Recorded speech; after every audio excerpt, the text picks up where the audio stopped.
The wheelchair came to a stop at center stage, and Steve Harvey knew immediately that this wasn't going to be an ordinary taping. Something about the way 82-year-old Frank Miller sat in that chair, ramrod straight, despite his age, hands folded with military precision, told Steve that this man had stories that could fill a lifetime. What Steve didn't know was that Frank had exactly 3 days left to tell them.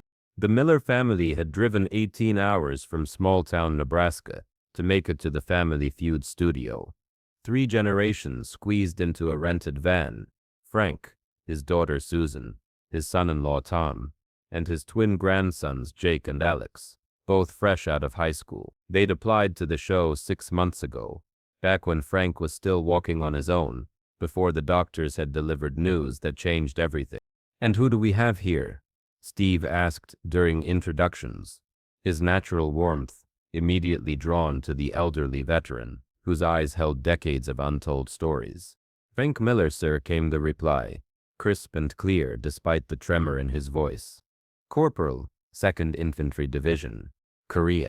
Steve's smile shifted, becoming something deeper, more respectful. "Thank you for your service, Frank. What brings you and your beautiful family here today?" Frank's weathered hands gripped the wheelchair armrests. "Wanted to meet you, Mr. Harvey. Been watching your show for years. You remind me of someone I used to know." The game progressed normally at first. The Miller family was competitive, their answers solid, their chemistry evident. Frank participated from his wheelchair positioned at the end of their podium, his military bearing intact even as his body betrayed him. Steve found himself drawn back to the veteran again and again, something about his presence commanding attention without demanding it. During the 3rd round, everything changed. Steve had just asked the survey question. Name something that makes someone a hero. Simple enough. The Miller family was ahead by 30 points. Energy high. When Frank raised his hand from his wheelchair, "Mr. Harvey," he called out, his voice cutting through the studio noise with surprising strength. "Before we finish, I need to tell you something." Steve paused mid-joke. The studio fell quiet. In 40 years of television, he'd learned to recognize moments when the script needed to be abandoned, when something bigger than entertainment was trying to break through. "What's on your mind, Frank?"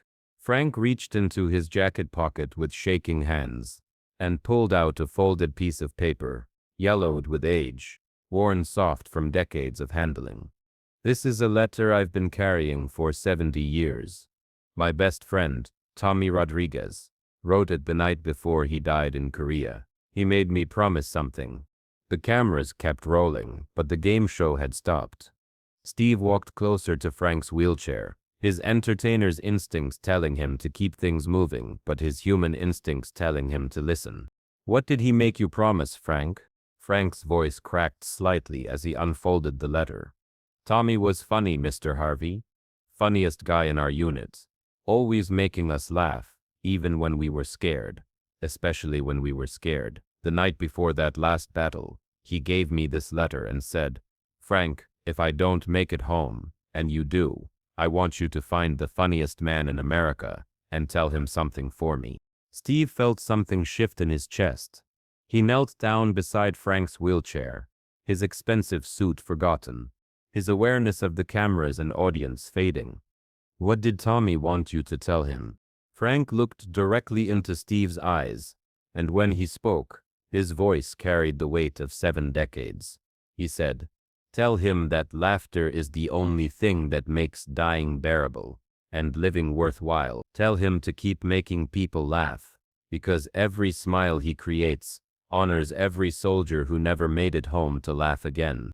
The studio was completely silent. Steve felt tears he hadn't expected burning behind his eyes. In the audience, people were openly weeping. The competing family had abandoned their podium and moved closer, drawn into this moment that transcended competition. "Tommy was 19 years old when he died in my arms," Frank continued. "I've been looking for the right person to deliver his message to for 70 years. I've watched comedians, entertainers, television hosts. But when I started watching you, Mr. Harvey, I knew. Tommy would have loved you. You don't just make people laugh. You make them feel seen, feel heard, feel human. Steve Harvey, the man who had built a career on quick wit and perfect timing, found himself speechless. He looked at this elderly veteran, this keeper of a dead soldier's final wish, and understood that some moments transcend entertainment. Some promises are too sacred to rush. Behind the scenes, producers made a decision that defied every network expectation. Keep the cameras rolling. The world needed to witness this. Steve reached out and gently took the letter from Frank's trembling hands. The paper was fragile, the handwriting faded but still legible. At the bottom, in a young man's careful script, were the words, "Make them laugh, Frank. Promise me you'll find someone who understands that laughter is love in action." "Frank," Steve said, his voice thick with emotion, "Tommy's message is delivered, and I want you to know something.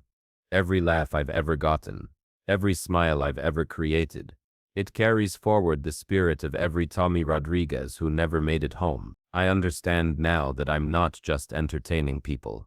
I'm honoring the sacrifice of those who gave everything so that we could have the freedom to laugh, to love, to be together." Frank's eyes filled with tears. "He'd be proud of you, Mr. Harvey. He'd be proud of what you've done with the gift you've been given." Steve stood slowly, then did something unprecedented. He began to remove his suit jacket, the same jacket he wore for every taping, the one that had become part of his television persona. With infinite gentleness, he draped it over Frank's shoulders. "This jacket has been with me through thousands of shows, Frank, but today, it goes home with a man who carried a friend's final message for 70 years. Tommy's mission is accomplished, soldier." Frank Miller broke then. 70 years of carrying another man's dying wish finally released. Steve knelt again and embraced the elderly veteran, holding him as sobs shook his frail frame. The Miller family gathered around them, tears flowing freely. The competing family joined them. The audience rose to their feet, not in applause, but in reverent silence broken only by the sound of shared grief and profound respect. When Frank finally composed himself, he looked up at Steve, with eyes clearer than they'd been in months. "Thank you," he whispered. "Tommy can rest now. We both can."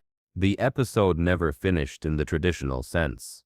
Steve declared both families winners, not for points scored, but for witnessing something that reminded everyone what really mattered. As the studio emptied, Frank Miller sat in his wheelchair, wearing Steve Harvey's jacket. A 19-year-old soldier's final wish finally delivered after 7 decades of faithful carrying. 3 days later, Frank Miller died peacefully in his sleep, still wearing Steve's jacket. His family called Steve personally to let him know that Frank's last words were "Mission accomplished, Tommy. Mission accomplished." The letter now sits framed in Steve Harvey's office, a daily reminder that laughter isn't just entertainment. It's a sacred trust, an honor given to those who understand that making people smile is one of the highest forms of service to those who gave everything for the freedom to do so. Some promises take 70 years to keep. Some messages travel decades to find their intended recipient. And sometimes, a game show becomes a sacred space where the living honor the dead, and laughter becomes love in action.